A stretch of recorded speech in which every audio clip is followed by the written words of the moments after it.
ہمارے نوجوان اس کا غلط مطلب نکال لیا کہ شب برات جاگنے کی رات، جگانے کی رات، مبارک رات آنے والی ہے، ہم اس رات کو کیسے گزاریں؟ لیکن ہمارے نوجوان اس کا غلط مطلب نکال لیا کہ شب برات جاگنے کی رات، جگانے کی رات، یہ دو معنی انہوں نے لے لیا، جاگنا ہے، جگانا ہے۔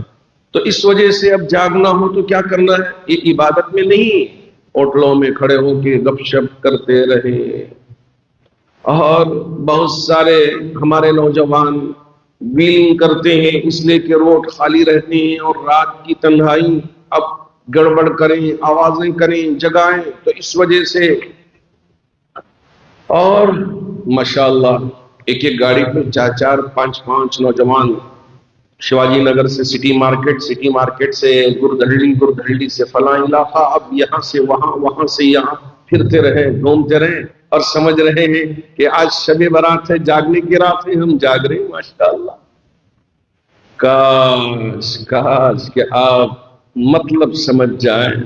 جاگنے کی رات یہ کا مطلب یہ ہے کہ آپ مسجدیں تمام کھلی رہیں گی تو وہاں آئیں، آپ عبادت کریں۔ اگر یہاں آپ کو عبادت کرنے میں من نہیں لگ رہا ہے، گھر میں جائیں، وہاں عبادت کریں۔ اگر عبادت کرنے کا آپ کو شوق ہی نہیں ہے تو ہم آج سے یہی کہیں گے آپ آرام سے سو جائیں، فجر کی نماز کے لیے اٹھیں اور فجر کی نماز ادا کریں۔ لیکن یہ ویلنگ کرنا، یہ شور شرابہ کرنا، یہ آوازیں بلند کرنا، اور بعض غیر مسلم علاقوں میں بھی پولیس کمشنر کے پاس شکایتیں درج کرواتے ہیں کہ مسلم نوجوان لڑکے یہاں بہت آواز کر رہے ہیں، شور کر رہے ہیں، آپ ان پر کمپلین درج کروائیں۔ تو بعد میں پتہ چلتا ہے کہ فلاں فلاں علاقے سے آج کی اس مقدس رات میں اتنے کمپلین درج کیے گئے۔ کیا یہ کمپلین درج کرنے کی رات ہے؟ نعوذ باللہ، یا شور شرابہ کرنے کی رات ہے؟ میں اللہ کا واسطہ دے کر میرے ہر نوجوان سے دل کی عمیق گہرائیوں سے آج سے گزارش کرنا چاہوں گا، آپ ایسی کوئی حرکت نہ کریں جس کی وجہ سے ان افسران کے پاس جب ہم جائیں تو ہم کو سر چکانے کا موقع آ جائے۔ نہ، شرم کی وجہ سے، ہمارے ان بچوں کی ان حرکتوں کی وجہ سے ہم کو شرمندگی اٹھانا نہ پڑے۔